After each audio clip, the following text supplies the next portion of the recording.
সেই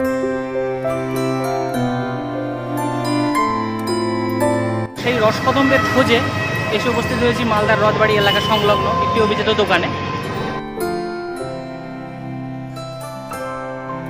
রসগোল্লা, তারপরে ক্ষীর পুডিং, তারপরে চিনি দিয়ে ভাজা পোস্ত, সেগুলো প্রসেস।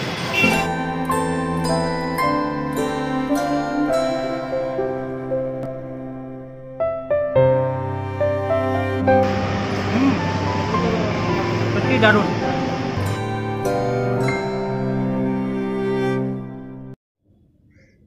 রসকদম্ব বাংলার ঐতিহ্যবাহী মিষ্টিগুলির মধ্যে অন্যতম একটি নাম। আর এই মিষ্টির সঙ্গে জড়িয়ে আছে এক মহান মানুষের নাম, মহাপ্রভু শ্রী চৈতন্যদেব। আনুমানিক 1515 খ্রিস্টাব্দে মহাপ্রভু শ্রী চৈতন্যদেব বৃন্দাবনে যাবার পথে মালদা জেলার রামকেলিতে একটি কদম গাছের নিচে প্রায় 4 দিন অবস্থান করেছিলেন। মহাপ্রভুর আগমনকে স্মরণীয় করে রাখতে কদম ফুলের আদলে মিষ্টি বানিয়ে মহাপ্রভুকে অর্পণ করা হয়েছিল এবং যা গ্রহণ করে অত্যন্ত সন্তুষ্ট হয়েছিলেন মহাপ্রভু শ্রী চৈতন্যদেব। সেই থেকে রসকদম্বের ধারা মালদায় আজও বহমান, আর সেই রসকদম্বের ধারাকে বাঁচিয়ে রেখে চলেছে আজও মালদার কয়েকটি হাতে গোনা মিষ্টান্ন ব্যবসায়ী। আজ যাব সেরকমই একটি মিষ্টির দোকানে রসকদম্বের স্বাদ নিতে, যে স্বাদে মুগ্ধ হয়েছিলেন মহাপ্রভু শ্রী চৈতন্যদেব।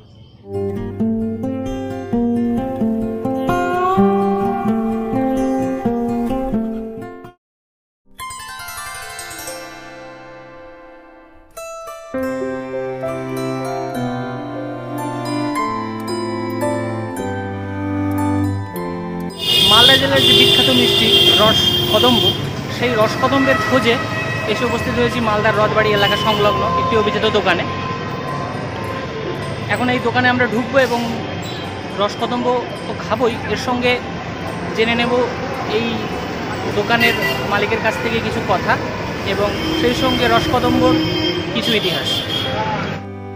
পাবনা সুইটস মালদার ঐতিহ্যবাহী মিষ্টির দোকানগুলির মধ্যে এটি অন্যতম। এই দোকানের বিশেষ আকর্ষণ রসকদম্ব। কতদিনের ব্যবসা এটা? প্রায় 60 বছরের ব্যবসা। আচ্ছা, রসকদম্ব যে মালদার ঐতিহ্যবাহী একটা মিষ্টি, তো কিভাবে আপনারা এই মিষ্টিটা করছেন, বানাচ্ছেন কিভাবে? রসগোল্লা, তারপরে ক্ষীর পুডিং, তারপরে চিনি দিয়ে ভাজা পোস্ত, সেগুলো প্রসেস। গবেষকদের মতানুযায়ী জানতে পারা যায় যে মহাপ্রভু শ্রী চৈতন্যের আগমন উপলক্ষে এই মিষ্টিটি বানানো হলেও মিষ্টিটির বর্তমান যে রূপ, এই রূপটির আবিষ্কার ঘটে 1861 খ্রিস্টাব্দে।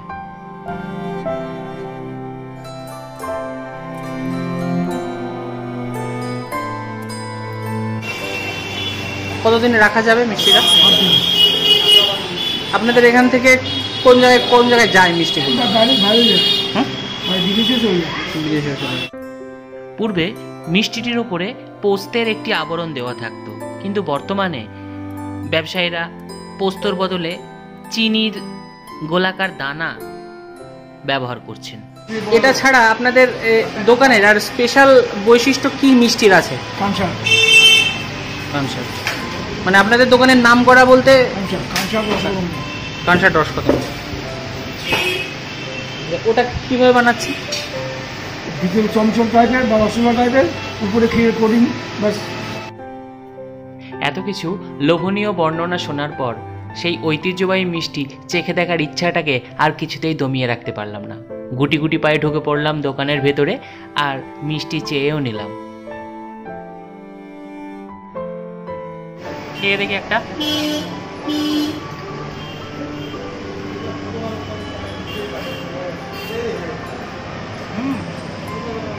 সত্যি দারুণ।